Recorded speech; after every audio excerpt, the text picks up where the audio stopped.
Oh my God, we look pale in this light. Oh yeah. And that's because of the clouds out there. The light has just changed. Yeah.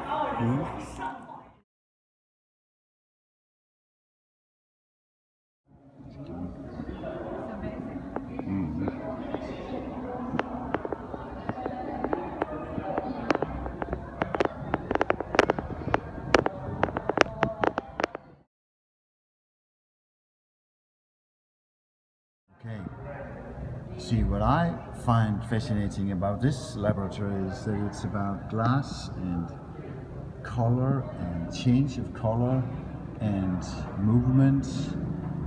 A lot of people running around and taking pictures and looking at them and talking about how to take pictures, what the result they get out of it. So this is very much a visual laboratory for me.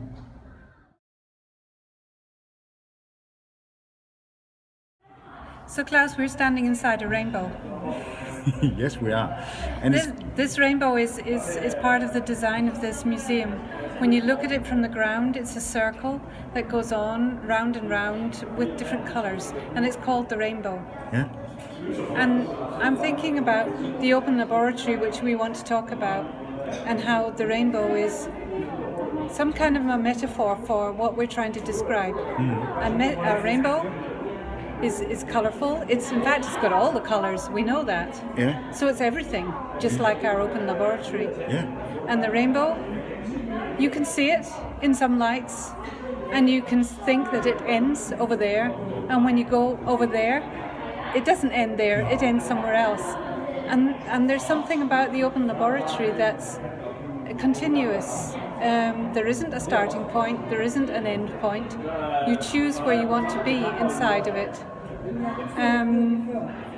Yeah, I think that's a really good metaphor for what we're trying to describe here.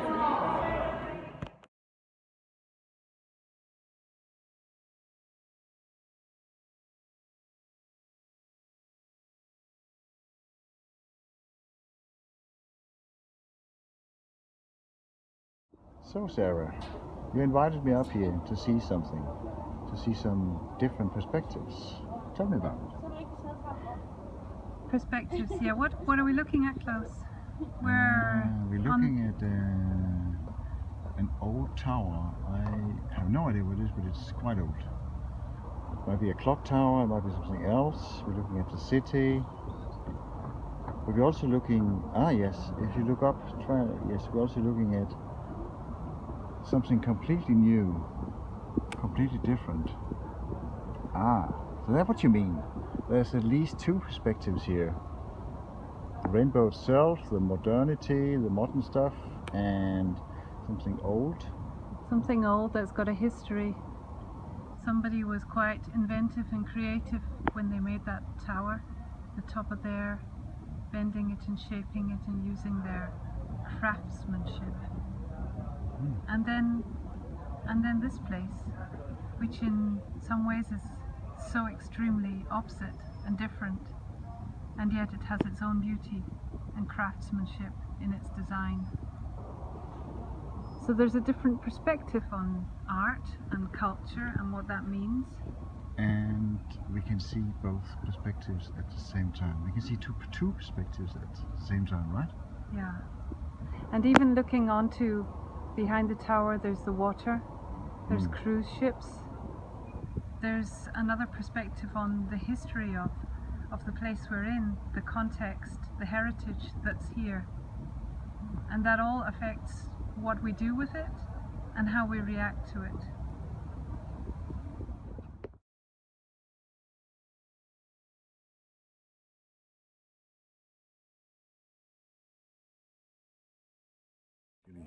So the lab we're talking about is open, right?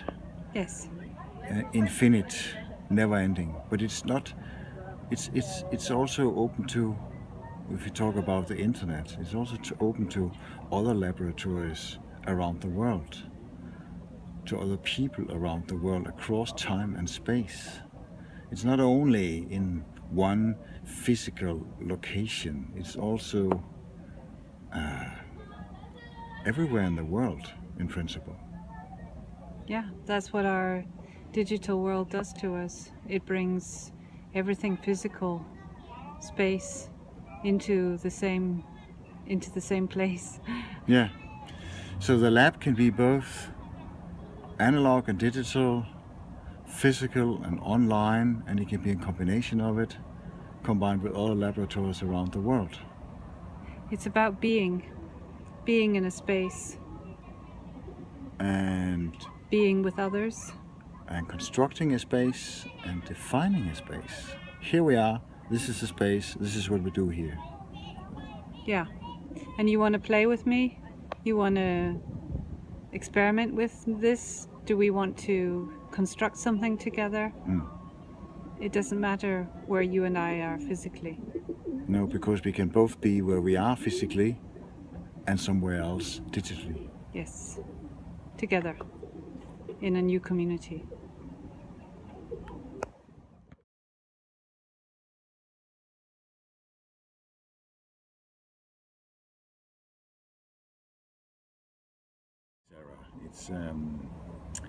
It's a laboratory with some certain possibilities, right? This laboratory we're in now. I think it's got endless possibilities. Okay. Is there anything it can't do? Well, if I placed a car up there in the ring, then it would be another laboratory, wouldn't it? Yes. If I was drawing on the walls with some chalk, it would again be another laboratory. I don't want to destroy this place, but just saying that an open laboratory changes, it has the ability to change because you put something else into it. You don't say in advance, no, this is not allowed, this is not possible, no cars here, no chalk here, no whatever, no dancing here. You say, let this enter and then let's see what then happens to the laboratory. So every time you introduce something into it, it changes the space, it changes how people react and play and experiment by bringing in artifacts. For instance, Yes. or ideas, Okay. or feelings, or expressions, or I can see how new people would change a space too.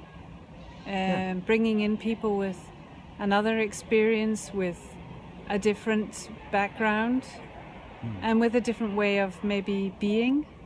So it's about finding ways of being together with the artifacts that are in that space.